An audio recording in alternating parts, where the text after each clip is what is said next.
नमस्कार मित्रों, कैसे हुई थी राधा की मृत्यु? श्री कृष्ण ने क्यों तोड़ दी थी अपनी बांसुरी? तो आइए आज जानते हैं। मित्रों, जब भी प्रेम की बात होती है तो श्री कृष्ण राधा के प्रेम की मिसाल सबसे पहले आती है। राधा श्री कृष्ण के प्रेम को जीवात्मा और परमात्मा का मिलन कहा जाता है। राधा श्री कृष्ण का बचपन का प्यार था। श्री कृष्ण जब 8 साल के थे तब दोनों ने प्रेम की अनुभूति की। राधा श्री कृष्ण के देवीय गुणों से परिचित थी। उन्होंने जिंदगी भर अपने मन में प्रेम की स्मृतियों को बनाए रखा। यही उनके रिश्ते की सबसे बड़ी खूबसूरती थी। कहा जाता है कि श्री कृष्ण को केवल 2 ही चीज़ें सबसे ज़्यादा प्रिय थी। ये दोनों चीज़ें भी आपस में एक दूसरे से गहराई से जुड़ी हुई थी, बांसुरी और राधा जी। कृष्ण की बांसुरी की धुन ही था जिससे राधा श्री कृष्ण की तरफ खींची चली गई। राधा की वजह से श्री कृष्ण बांसुरी को हमेशा अपने पास ही रखते थे। भले ही श्री कृष्ण और राधा का मिलन नहीं हो सका, लेकिन उनकी बांसुरी उन्हें हमेशा एक सूत्र में बांधे रखा। श्री कृष्ण के जितने भी चित्रण मिलते हैं उनमें बांसुरी जरूर रहती है। बांसुरी श्री कृष्ण के राधा के प्रति प्रेम का प्रतीक है। वैसे तो राधा से जुड़े कई अलग अलग विवरण मौजूद हैं, लेकिन एक प्रचलित कहानी भी है। मित्रों, भगवान श्री कृष्ण से राधा पहली बार तब अलग हुई जब मामा कंस ने बलराम और श्री कृष्ण को आमंत्रित किया। वृंदावन के लोग यह खबर सुनकर दुखी हो गए। मथुरा जाने से पहले श्री कृष्ण राधा से मिले थे। राधा कृष्ण के मन में चल रही हर गतिविधि को जानती थी। राधा को अलविदा कर कृष्णा उनसे दूर चले गए। कृष्ण राधा से ये वादा करके गए थे कि वो वापस आएंगे, लेकिन कृष्ण राधा के पास वापस नहीं आए। उनकी शादी भी रुक्मणी से हुई। रुक्मणी जी ने भी श्री कृष्ण को पाने के लिए बहुत जतन किए थे। श्री कृष्ण से विवाह के लिए वह अपने भाई रुक्मी के खिलाफ चली गई। राधा की तरह वह भी श्री कृष्ण से बहुत प्यार करती थी।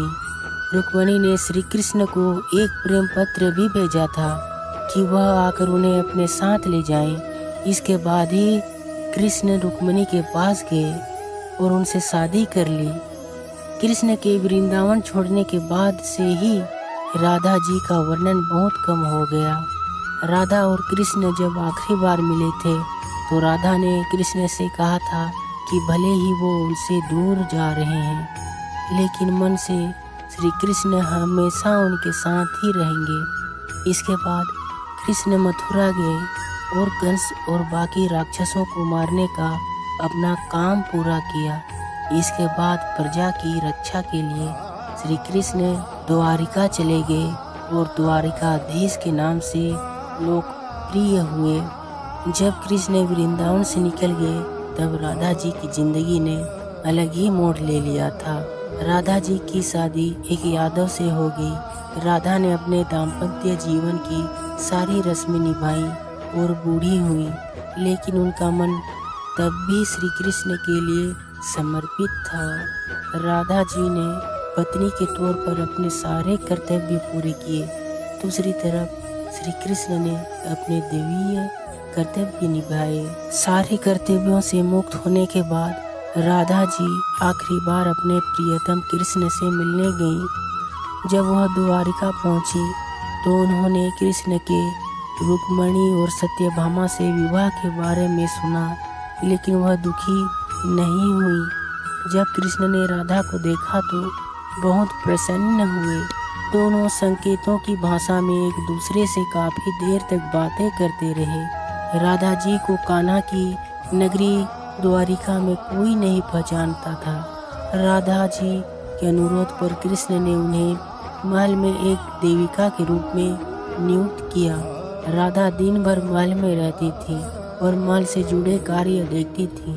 मौका मिलते ही वह कृष्ण के दर्शन कर लेती थी, लेकिन महल में राधा ने कृष्ण के साथ पहले की तरह का आध्यात्मिक जुड़ाव महसूस नहीं कर पा रही थी। इसलिए राधा जी ने महल से दूर जाना तय किया। उन्होंने सोचा कि वह दूर जाकर दोबारा श्री कृष्ण के साथ गहरा आत्मीय संबंध स्थापित कर पाएंगी। उन्हें नहीं पता था कि वह कहाँ जा रही हैं, लेकिन भगवान श्री कृष्ण जानते थे। धीरे धीरे समय बीता और राधा बिल्कुल अकेली और कमजोर हो गई। उस वक्त उन्हें भगवान श्री कृष्ण की आवश्यकता पड़ी। आखिरी समय में भगवान श्री कृष्ण उनके सामने आ गए और श्री कृष्ण ने राधा जी से कहा कि वह उनसे कुछ मांगे, लेकिन राधा ने मना कर दिया। कृष्ण के दोबारा अनुरोध करने पर राधा जी ने कहा कि वह आखिरी बार उन्हें बांसुरी बजाते देखना चाहती हैं। श्री कृष्ण ने बांसुरी ली और बेहद सुरीली धुन बजाने लगे। श्री कृष्ण ने दिन रात बांसुरी बजाई जब तक राधा आध्यात्मिक रूप से कृष्ण में विलीन नहीं हो गई। बांसुरी की धुन सुनते सुनते राधा जी ने अपने शरीर का त्याग कर दिया। हालांकि भगवान श्री कृष्ण जानते थे कि उनका प्रेम अमर है, उसके बावजूद भी वे राधा की मृत्यु को बर्दाश्त नहीं कर सके। श्री कृष्ण ने प्रेम के प्रतीकात्मक अंध के रूप में बांसुरी तोड़कर झाड़ी में फेंक दी। उसके बाद से श्री कृष्ण ने जीवन भर बांसुरी या कोई अन्य वादक यंत्र नहीं बजाया। कहा जाता है कि जब द्वापर युग में नारायण ने श्री कृष्ण का जन्म लिया था, तब माँ लक्ष्मी ने राधा रानी के रूप में जन्म लिया था, ताकि मृत्यु लोक में भी वे उनके साथ ही रहे। जय राधे कृष्णा। मित्रों, अगर अच्छी लगी हो तो लाइक और सब्सक्राइब जरूर करिएगा। धन्यवाद।